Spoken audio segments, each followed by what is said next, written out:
நிகழ்ச்சியிலே அடுத்தபடியாக உரையாற்றுவதற்காக வருகை தந்திருக்கிறார் கொங்கு தேசிய கட்சியினுடைய தலைவர், சட்டப்பேரவை உறுப்பினர் கொங்கு ஈஸ்வரன் அவர்கள் இதோ உங்கள் மத்தியில் உரையாற்ற வருகிறார்.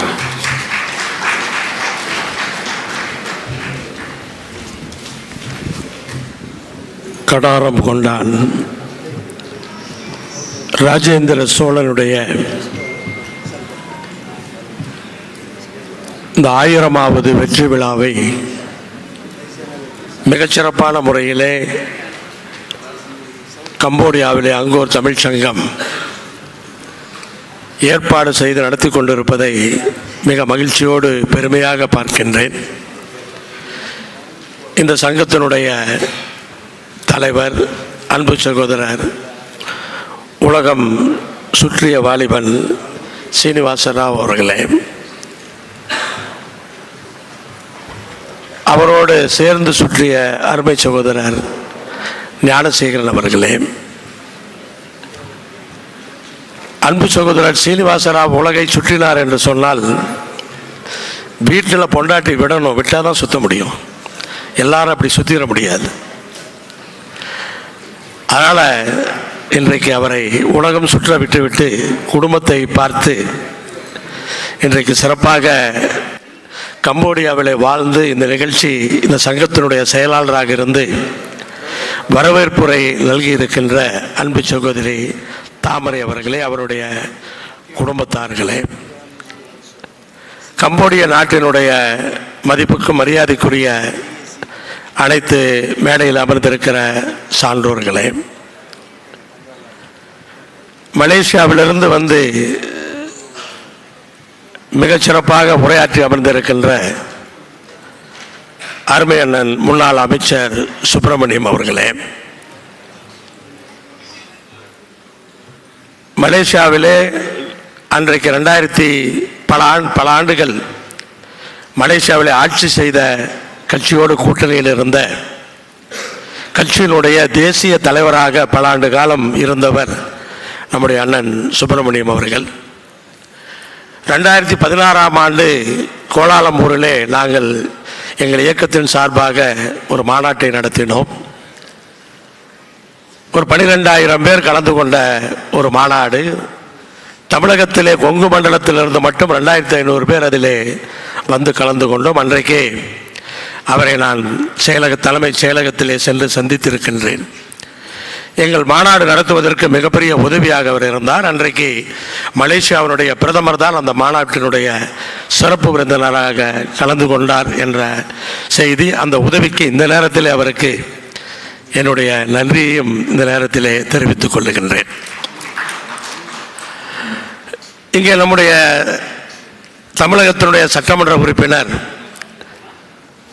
தம்பி கண்ணன், கங்கை கொண்ட சோழபுரத்தினுடைய மண்ணினுடைய மைந்தன், மிகச்சிறப்பாக அந்த மண்ணினுடைய பெருமைகளை, ராஜேந்திர சோழனுடைய அந்த பெருமைகளை எல்லாம் இங்கே எடுத்து வைத்தார். அவர் ஆதங்கத்தையும் கடைசியாக சொல்லி அமர்ந்திருக்கின்றார். இந்த நிகழ்வே ராஜேந்திர சோழனை போற்றக்கூடிய நிகழ்வாகத்தான் இங்கே நடந்து கொண்டிருக்கிறது. இது தொடர வேண்டும் என்றுதான் வரலாற்று ஆய்வாளர்களை, இலக்கியவாதிகளை, பேச்சாளர்களை அவர் கேட்டுக்கொண்டிருக்கிறார். அப்படி மிகச்சிறப்பாக உரையாற்றி அமர்ந்திருக்கின்ற அன்பு தம்பி கண்ணன் அவர்களே, அன்பு மருத்துவர் மரியாதைக்குரிய சொக்கலிங்கம் அவர்கள், அவர் எப்போதுமே தன்னை அறிமுகப்படுத்திக் கொள்ளும் பொழுது இதய மருத்துவர், மிகச்சிறப்பான மருத்துவர், அவரை அறியாதவர்கள் இருப்பதற்கு வாய்ப்பு கிடையாது. அவரை தன்னை அறிமுகப்படுத்திக் கொள்ளும் பொழுது தன்னுடைய விசிட்டிங் கார்டை குடித்துவிட்டு ஒரு 100 ஆண்டுகள் நீங்கள் என்னை பார்க்க வரக்கூடாது என்று சொல்லுவார். அந்த அளவுக்கு ஒரு சமயோஜிதமாக எந்த மேடையிலும் பேசக்கூடியவர் அவர். அப்படிப்பட்ட அன்பு சகோதரர் சொக்கலிங்கம் அவர்கள் இங்கே வந்திருக்கின்றார். அவருக்கும் இந்த நேரத்தில் என் வணக்கத்தை தெரிவித்துக் கொள்ளுகிறேன். இந்த நிகழ்ச்சியை ஒருங்கிணைத்து மிகச்சிறப்பாக அறிவிப்புகளை செய்து நடத்தி கொண்டிருக்கிற அன்பு சகோதரர் CR பாஸ்கர் அவர்கள் ஒரு மிகச்சிறப்பான மனிதர், மிகச்சிறப்பாக அந்த நிகழ்ச்சியை இங்கே நடத்தி கொண்டிருக்கிறார். அவருக்கும் என்னுடைய வணக்கத்தை தெரிவித்துக் கொள்கிறேன். மேடையில் அமர்ந்திருக்கிற அனைத்து சான்றோர்களுக்கும், இந்த அரங்கத்தில் அமர்ந்திருக்கின்ற அனைத்து பிரதிநிதிகளுக்கும், வரலாற்று ஆய்வாளர்களுக்கும், இந்த 2 நாட்கள் கருத்தரங்கிலே ராஜேந்திர சோழனுடைய புகழை உலகத்தினுடைய உச்சிக்கு கொண்டு செல்ல காத்திருக்கின்ற அனைவருக்கும் என்னுடைய காலை வணக்கத்தை நான் இந்த நேரத்தில் தெரிவித்துக் கொள்கின்றேன். ராஜேந்திர சோழனுடைய வரலாறு என்பது, அந்த வரலாற்றிலிருந்து நாம் நிறைய கற்றுக்கொள்ள வேண்டியது நிறைய இருக்கிறது. தெளிவாக இங்கே பேசியவர்கள் அண்ணன் சுப்பிரமணியம் உள்பட எடுத்து சொன்னார்கள். ராஜேந்திர சோழன் ஒரு நாட்டை பிடிக்க வேண்டும் என்றோ, அந்த நாட்டினுடைய ராணியை கவர வேண்டும் என்றோ, இளவரசியை கவர வேண்டும் என்றோ படையெடுத்து செல்லவில்லை.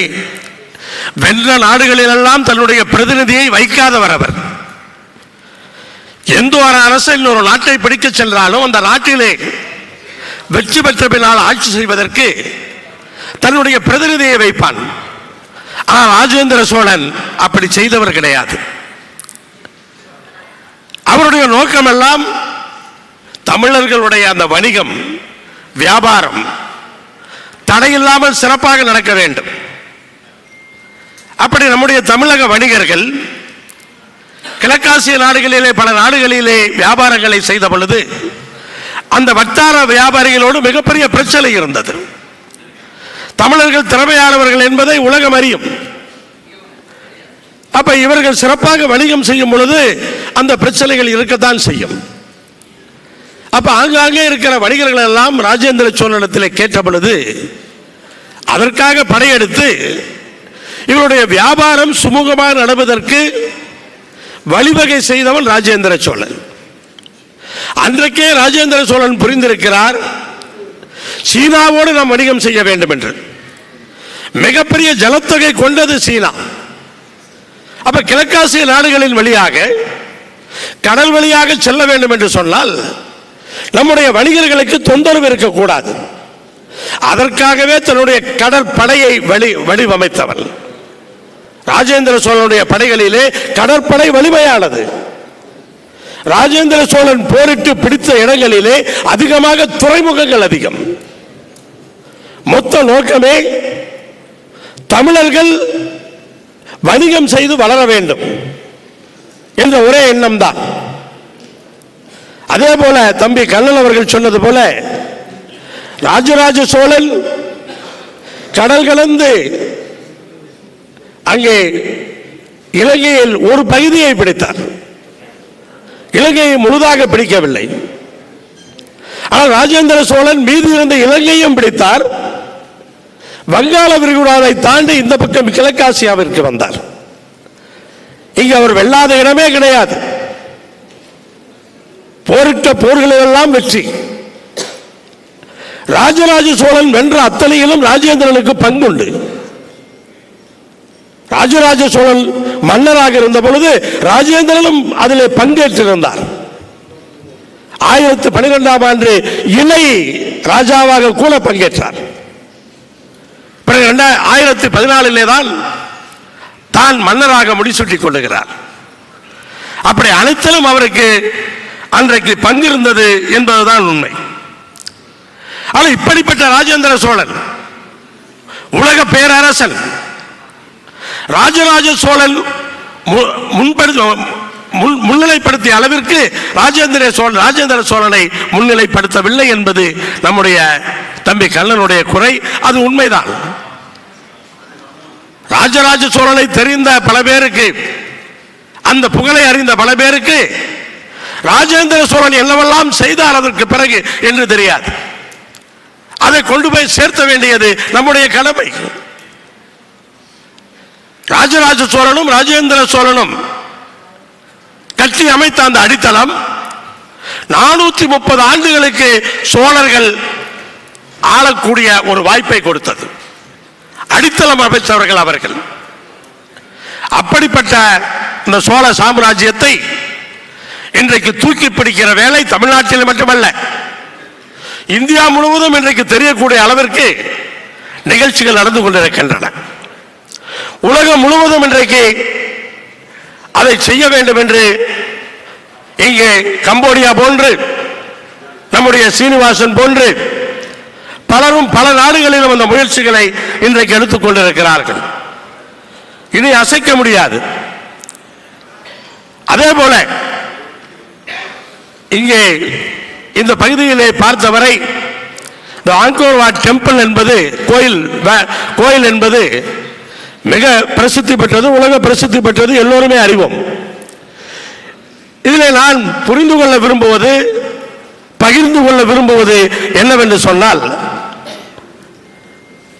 சோழர்கள் ஆண்ட பொழுது எல்லா பகுதிகளிலுமே கோயிலை கட்டினார்கள். எங்க சென்றாலும் கோயிலை கட்டினார்கள். இப்ப என்னுடைய ஊர் என்பது நாமக்கல் மாவட்டத்தில் இருக்கிறது. கொக்கராயன்பேட்டை என்ற ஒரு சிற்றூர். 1000 ஆண்டுகளுக்கு முன்பு ராஜராஜ சோழன் கட்டிய பிரம்மலிங்கேஸ்வரர் ஆலயம் எங்கள் ஊரில் இருக்கிறது. 1000 ஆண்டுகளுக்கு முன்னே கட்டப்பட்டது. சென்ற இடங்களில் எல்லாம் கோயிலை கட்டினார்கள். என்ன காரணம்? வேலை இல்லை என்று அர்த்தமா? ஒரு கோயில் என்பது தனி மனித ஒழுக்கத்தினுடைய அடையாளம்.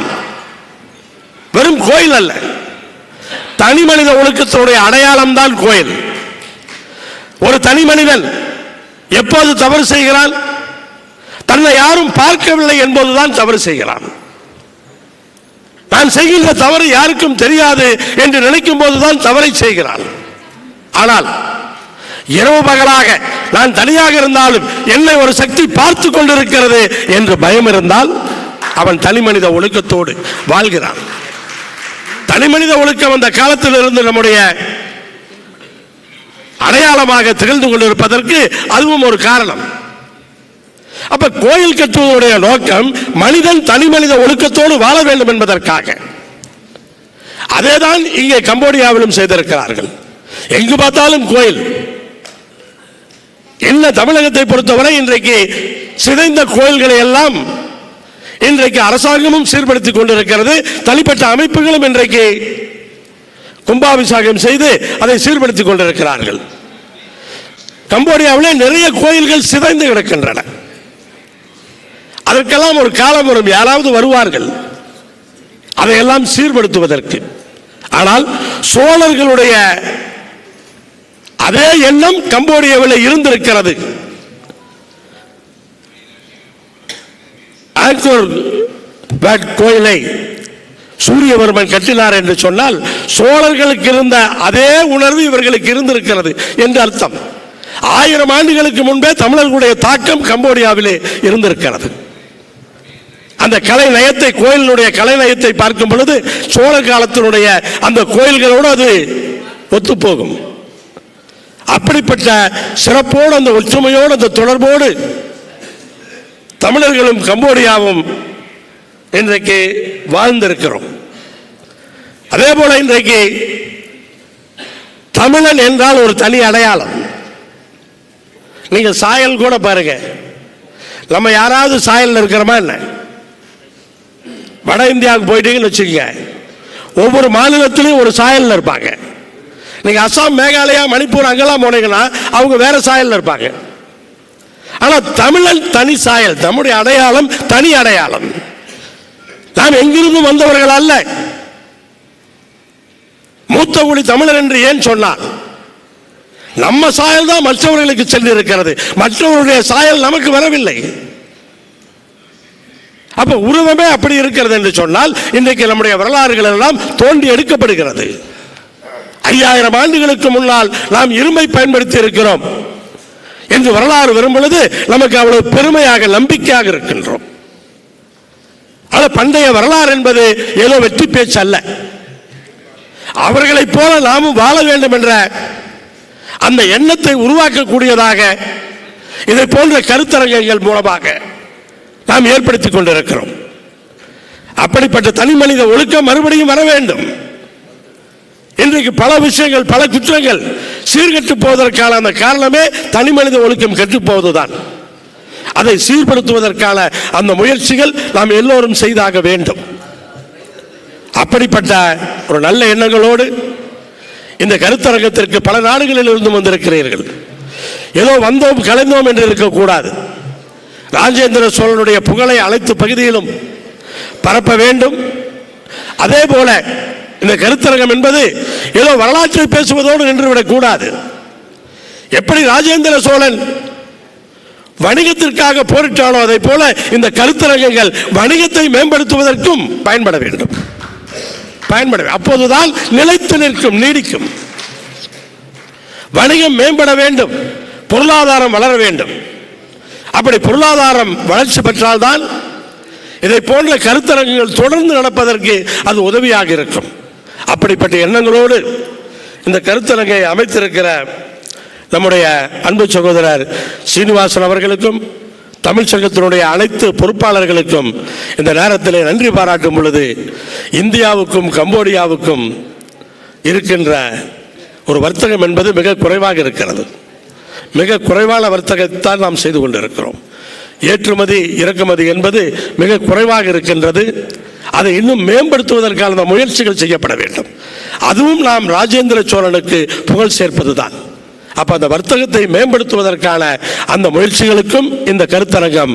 மேலும் இது போன்ற செய்திகளுக்கு KMDK லைவ் சேனலை லைக் பண்ணுங்க, ஷேர் பண்ணுங்க, சப்ஸ்கிரைப் பண்ணுங்க.